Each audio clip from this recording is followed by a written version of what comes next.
the courtroom went silent. Not the kind of silence where people are listening. The kind where everyone stops breathing. Because the doors had just slammed open, and the man walking in shouldn't exist. He wore janitor boots, dirt under his fingernails, a jacket that had seen too many Detroit winters. And he was walking straight toward the defense table, where the most powerful woman in the city sat, utterly destroyed. Her lawyer had quit that morning, her evidence erased, her billion-dollar empire collapsing in front of every camera in the state. She was the woman who never lost. Until today. Until she had no one left. Security moved toward him. The judge raised her hand to object. But he didn't stop. He reached her table, looked into her eyes for one impossible second, then turned to face the judge, and said the words that would start a war. "I will defend her." The room exploded. Because you don't just walk into a courtroom and declare yourself someone's protector. Not when you're nobody. Not when she's untouchable. And especially not when the people destroying her have been hunting you for 8 years. See, what that courtroom didn't know, what she didn't know, was that 12 hours earlier, someone had broken into his basement.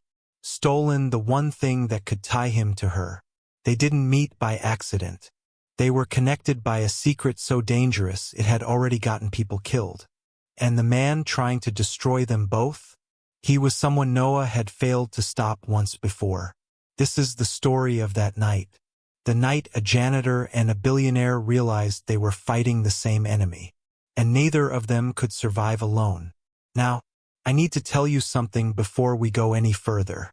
What you're about to hear gets dark. It gets tense. There are moments where you'll wonder if they're going to make it. Because this isn't a story where everything ties up neatly. This is about two people whose lives were ripped apart by the same ghost, and didn't even know it until it was almost too late. If you love stories where loyalty is tested, where the most broken people find strength in each other, where danger doesn't ask permission, then I think this one's going to stay with you. The tension only tightens from here. The stakes only get higher. So if you want to see how this ends, if you want to be here for the next story that'll make you feel something real, I'd love to have you along. Now let me take you back, 12 hours before that courtroom, to the moment Noah Keller's carefully hidden life came crashing down. Noah Keller had 3 rules for surviving in Detroit. Keep your head down, don't make enemies, and never, ever let anyone know who you used to be. For 6 years, those rules kept him alive. He worked nights as a janitor at a corporate tower downtown. Lived in a basement apartment that smelled like rust and old paint. Kept to himself. Paid cash. Left no digital footprint. To the world, he was nobody. And that's exactly how he needed it. But on this particular Tuesday night, when Noah climbed down the concrete steps to his apartment after a double shift, he knew immediately something was wrong. The door was open, not broken, not kicked in, open, like someone had a key. His chest tightened. Every instinct he'd learned in another life screamed at him to run. But he didn't, because inside that apartment was the only thing in the world that mattered to him. A small wooden box with his daughter's name carved into the lid. The last piece of her he had left. Noah pushed the door open slowly. The apartment had been torn apart. Not ransacked like some desperate junkie looking for something to sell. This was surgical, methodical, professional. Every drawer pulled out and emptied. Every box opened and sorted. His military trunk, the one he kept buried behind paint cans in the corner, forced open with precision tools. But nothing valuable was gone. Not the cash he kept in the coffee tin. Not the old laptop. Not even the watch his daughter had given him before she died. They weren't here to rob him. They were here to find something. And then Noah saw it. The false bottom of his trunk, the one no one should have known existed, had been pried open. His stomach dropped. The encrypted drive was gone. The one he'd buried 6 years ago. The one tied to a night he'd spent every day since trying to forget. The one that held evidence of an operation so classified, Admitting it existed could get you disappeared. Someone knew. Worse, someone had been looking. Noah stood there in the wreckage of his carefully constructed anonymity, and for the first time in 6 years, felt the cold weight of his past crawling back. Then his phone buzzed. Unknown number. He stared at it. Every part of him knew he shouldn't answer. But something, instinct, curiosity, the faint pull of a voice he didn't recognize yet, made him pick up. Noah Keller? The voice was female, shaking, barely holding itself together. Who is this? My name is Alina Voss. I know you don't know me, but I need your help. Noah's blood went cold. Alina Voss, the billionaire CEO whose face was on every Detroit billboard. The woman who owned half the city's real estate. The one people called untouchable. How did you get this number? Noah asked quietly. Someone gave it to me. Someone who said you were the only person who could help. Help with what? There was a long pause. Then, in a voice so raw it sounded like it was tearing her apart. Someone just tried to kill me, and I think they're coming back. Noah closed his eyes. He should hang up, walk away, disappear like he'd done before. But something in her voice, fear, yes, but also something else. Desperation. The kind that only comes when every door has been slammed in your face. Where are you? He heard himself ask. The Whitmore Tower. Penthouse. But Noah. What? If you come here, you'll be in danger too. Noah looked at the wreckage of his apartment. At the empty space where the drive used to be. I think I already am. 6 hours earlier, Alina Voss sat in the back seat of her armored Bentley, reviewing depositions for the lawsuit that was supposed to be her victory. She'd spent 2 years building the case. Hundreds of thousands in legal fees. Every resource her empire could muster. Because the corporation she was suing, Dorian Industrial, had poisoned a Detroit neighborhood's water supply and buried the evidence. 37 families destroyed. Children with permanent health damage. Lives ruined. And Alina was going to make them pay. Her lawyer, Marcus Webb, had assured her the case was airtight. The evidence irrefutable. The jury already leaning their way. She was 3 days from winning. Then the world tilted. A blacked-out truck came out of nowhere, slamming into the Bentley from the left with enough force to send it careening into a concrete barrier. Glass exploded. Metal screamed. Alina's head snapped sideways into the seat. Everything went white. When she opened her eyes, her security team was shouting, engines were roaring, and someone was prying open her door. Ms. Voss, we need to move. Now. Her head was pounding. Blood trickled from somewhere above her eye. But what made her freeze wasn't the pain. It was the message. Someone had placed it on her dashboard during the chaos. A folded piece of paper with 7 words printed in block letters. Drop the case or you won't survive the week. Her driver was already pulling her out, rushing her toward a backup vehicle. But Alina couldn't stop staring at that message. Because it wasn't a random threat. It was a promise. And it came from someone who knew exactly where she'd be, exactly when she'd be vulnerable, and exactly how to get to her. Back at her penthouse, Alina tried to steady her breathing. Her head of security posted guards at every entrance.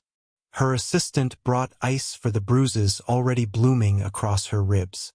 But none of it made her feel safe. Because 20 minutes after the crash, her phone rang. It was Selene Park, her data security chief.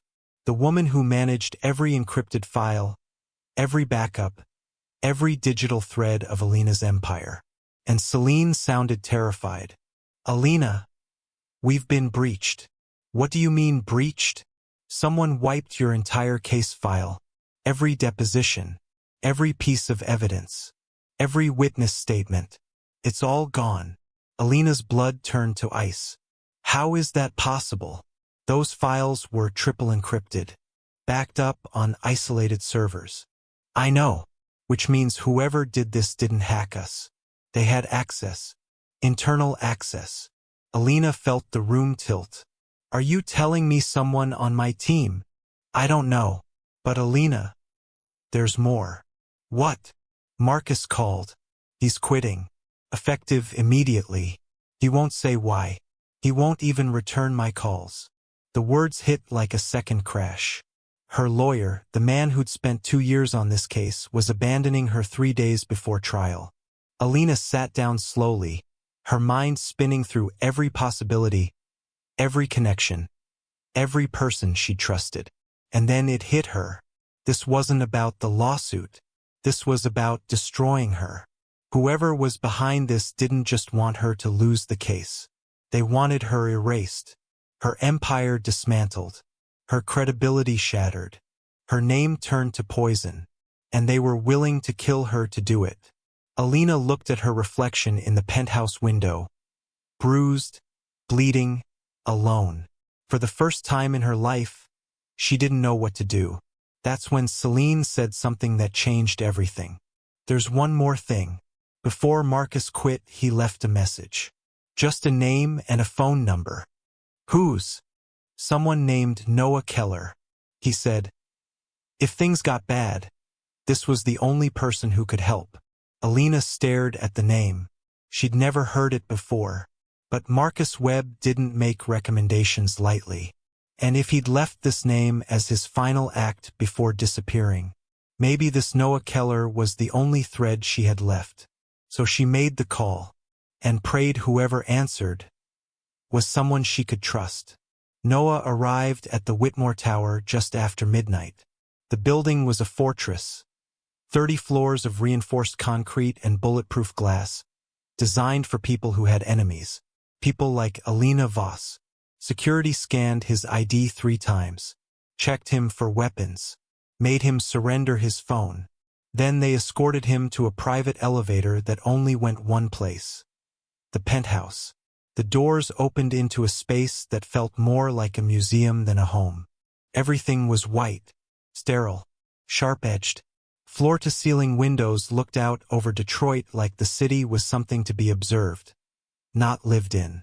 And standing in the center of it all, wrapped in a blanket despite the warmth, was Alina Voss. She looked nothing like her billboards. No perfectly styled hair.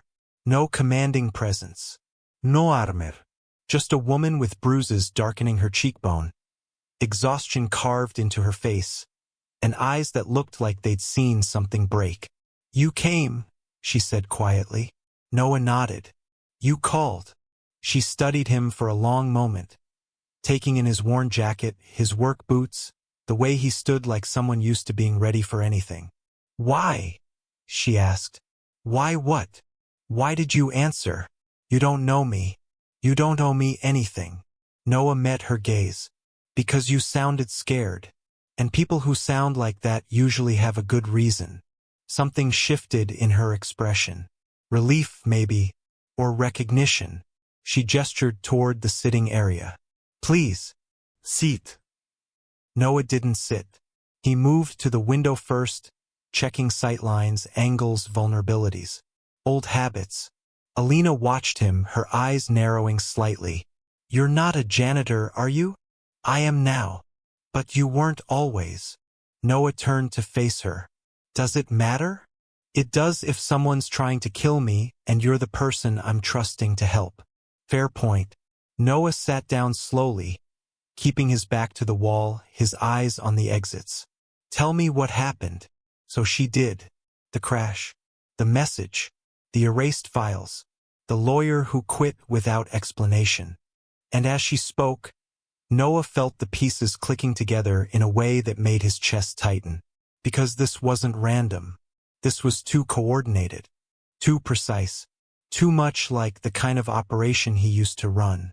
You said your lawyer gave you my name, Noah said carefully. Yes, Marcus Webb. Do you know him? Noah shook his head. But the name triggered something. A memory just out of reach. Why would he give you my number? I don't know.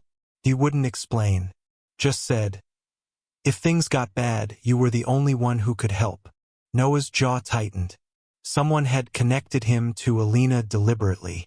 someone who knew his past, someone who knew what he was capable of. "This lawsuit you're filing," Noah said. "Who's on the other side?" "Dorian Industrial. It's a manufacturing conglomerate. They poisoned a neighborhood's water supply and covered it up." "Who runs it?" "Officially, a board of directors. But there's a shadow investor, someone who owns the majority share but stays off the books." "Do you know who?" Alina hesitated. No.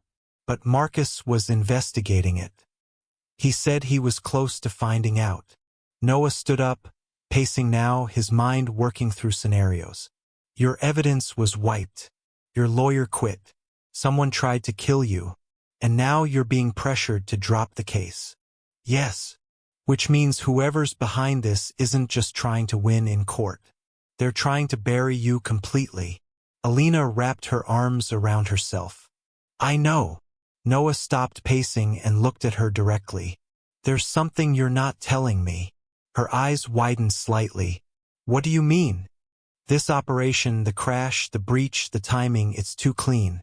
Too military. Whoever's doing this has resources. Serious resources. The kind that don't show up for a corporate lawsuit." Alina's face went pale. "What are you saying?" "I'm saying this isn't about Dorian Industrial." "Then what's it about?" Noah's voice dropped. "It's about something bigger. Something that connects to me." "To you? How?" Before Noah could answer, every light in the penthouse went out. Emergency generators kicked in a second later, but in that brief moment of darkness, Noah saw it. A message projected onto the glass wall. Big, bold, impossible to miss. "We see you. She can't be protected." Alarms screamed. Security flooded in.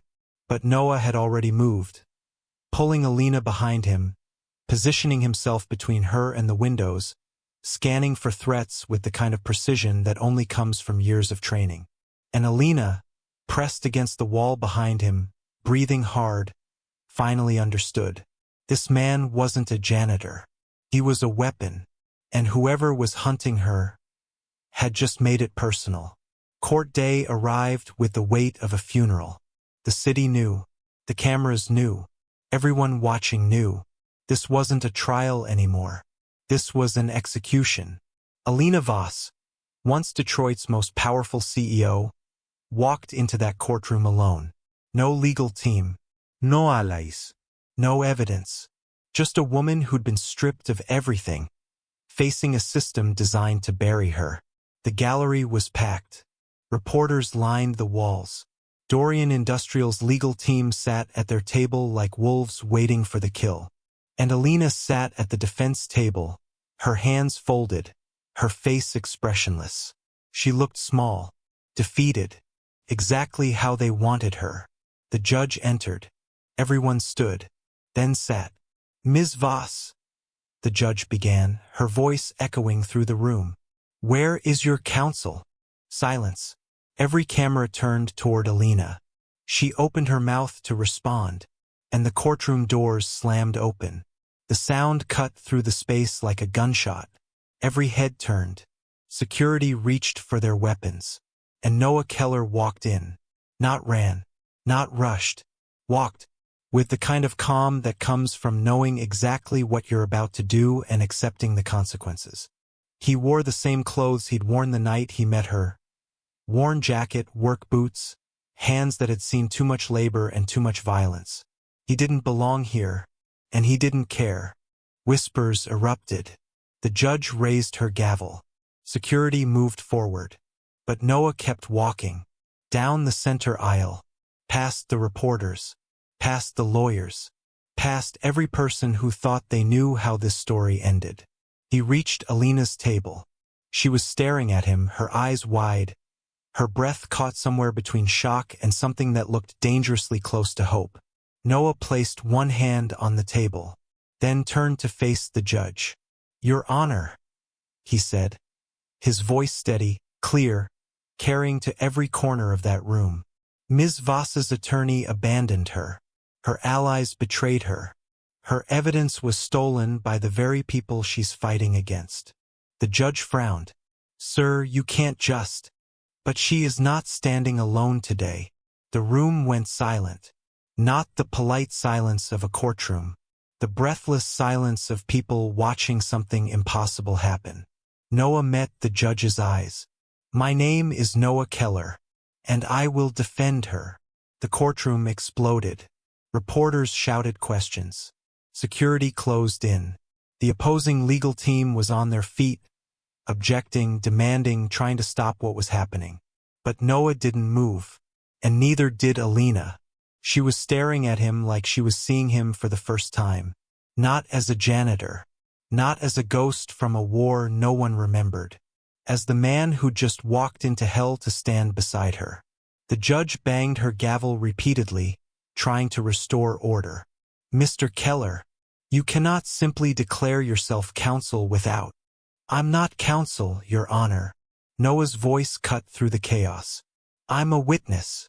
That stopped everyone. The judge leaned forward. A witness to what? Noah reached into his jacket and pulled out a small flash drive. He held it up for everyone to see. To the fact that Dorian Industrial isn't just a corporation. It's a front. A piece of a network that spans dozens of countries, hundreds of companies, and has been poisoning communities, destroying evidence, and murdering anyone who gets too close for 8 years. The opposing lawyers were shouting now, but Noah kept going. The man behind it, Victor Kane, ordered the poisoning of that Detroit neighborhood deliberately, not as a mistake, as bait, to identify anyone who might be investigating his operations. He turned to look at Alina. Ms. Voss didn't stumble into a lawsuit. She was targeted. Her company breached, her evidence erased, her life destroyed. All to silence her and to use her as leverage against me. Against you? The judge asked, her voice sharp with skepticism. Noah's jaw tightened. Because 8 years ago, I was part of a military intelligence unit sent to stop Victor Kane. And when I got too close, he erased my team, framed me for their deaths, and forced me underground. He held up the flash drive again. This contains proof, transaction records, shell companies, communications between Kane and Dorian Industrial's board, and most importantly, evidence that the water poisoning wasn't negligence. It was deliberate, calculated, and covered up at the highest levels. The room was dead silent now. Every camera was on him. Every person in that courtroom was holding their breath. Noah turned back to the judge. So no, Your Honor, I'm not her lawyer, but I am the reason she's in this fight, and I will not let her face it alone. For a long moment no one moved. Then the judge spoke, her voice careful. Mr. Keller, these are serious accusations. I know. Do you have proof beyond this drive? I have witnesses. Military personnel who survived Kane's operations. Families who were poisoned and silenced. Journalists who were threatened into dropping their investigations. He paused. And I have myself. If you want testimony about what Victor Kane is capable of, I can give you 8 years' worth. The judge stared at him, then at Alina, then at the flash drive. This is highly irregular. Yes, Your Honor, it is. I could have you removed. You could. But you came here anyway. Noah's voice dropped, but it carried through the silent room. Because some fights are worth losing everything for. And in that moment, something shifted. The courtroom wasn't watching a man defend a stranger. They were watching someone refuse to let the powerful erase the powerless. The judge leaned back in her chair, her expression unreadable. Then she looked at Alina. Ms. Voss, is this man speaking for you? Alina stood slowly. Her voice was steady, strong, clear. He's speaking for the truth, Your Honor. And if that means he's speaking for me, then yes. The judge nodded once. Then I'll allow the evidence to be entered into record. But Mr. Keller, yes, Your Honor? If any of this is fabricated, you will face federal charges. Noah didn't hesitate. I understand. Then we'll reconvene in 3 days to review the materials. Court is adjourned.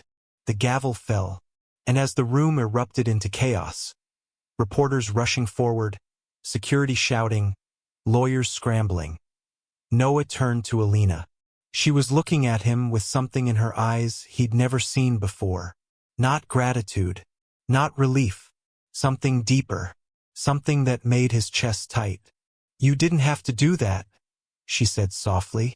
"Yes," Noah replied. "I did." "Why?" He held her gaze. "Because you called, and I answered." For a moment, the noise around them faded. It was just the two of them, a janitor and a billionaire. Two people the world had tried to break, standing together.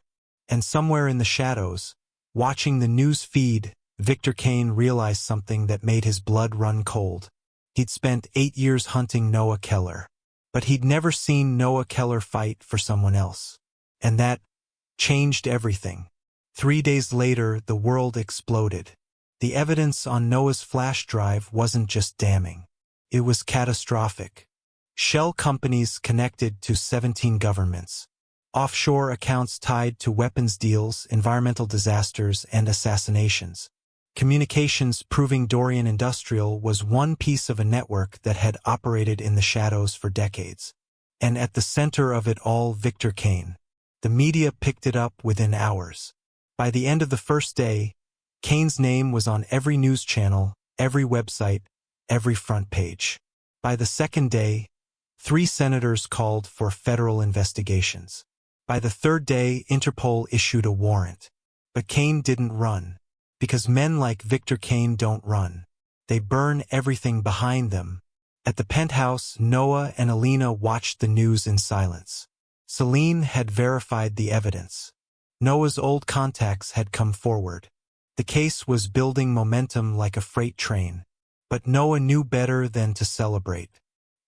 "He's going to come for us," Noah said quietly. Alina didn't look away from the screen. "I know. Not legally. Not through the system. He'll come himself." "Good." Noah turned to her. "Alina." She met his eyes.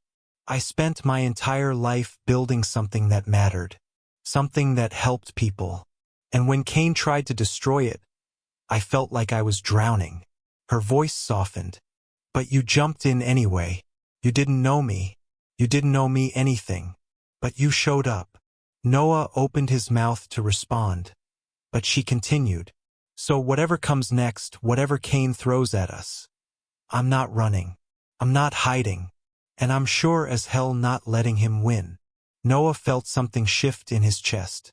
This woman, who'd lost everything, been betrayed by everyone, destroyed in front of the world, was still standing, still fighting, still refusing to break. "Alina!" "What?" He wanted to tell her to leave, to disappear, to let him handle this alone. But he knew she wouldn't. So instead, he said the only thing that mattered. "When this is over, if we survive." "Yes." Noah held her gaze. "I'd like to know who you are when you're not fighting for your life." Alina's breath caught. For a moment, the warrior facade cracked. And underneath it, Noah saw something fragile. Something real. "I'd like that too," she whispered. The moment stretched between them. Charged, vulnerable, dangerous in a completely different way. Then Noah's phone buzzed. He looked down. Unknown number. He answered. The voice on the other end was calm. Cold. Familiar. "Hello, Noah." Noah's entire body went rigid. "Kane."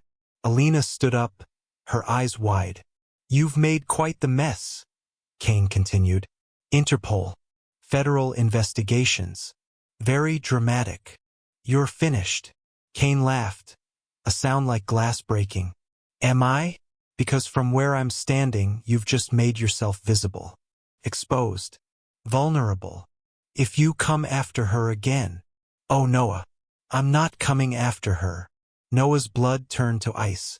"I'm coming after you. And when I do, she'll watch everything you care about burn. Just like Prague." The line went dead.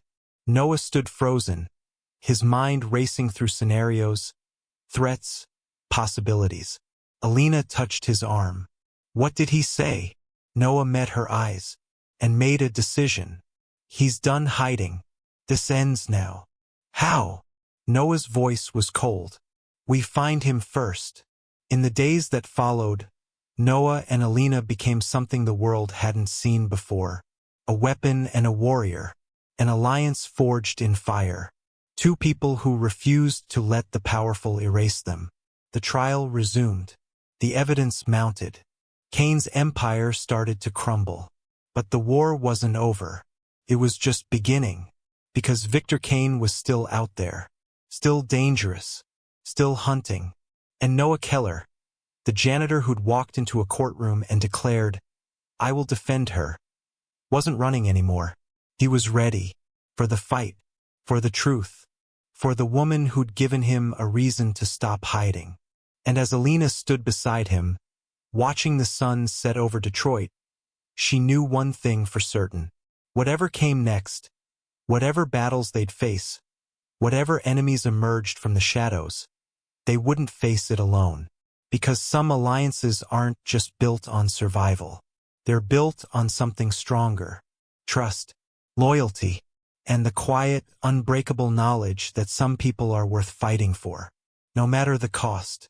So that's the story of a janitor who wasn't just a janitor, a billionaire who refused to stay defeated, and a ghost from the past who made the fatal mistake of bringing them together. But here's the thing, this story is not over, because Cain is still out there, and Noah and Alina's fight, the real fight, is just beginning.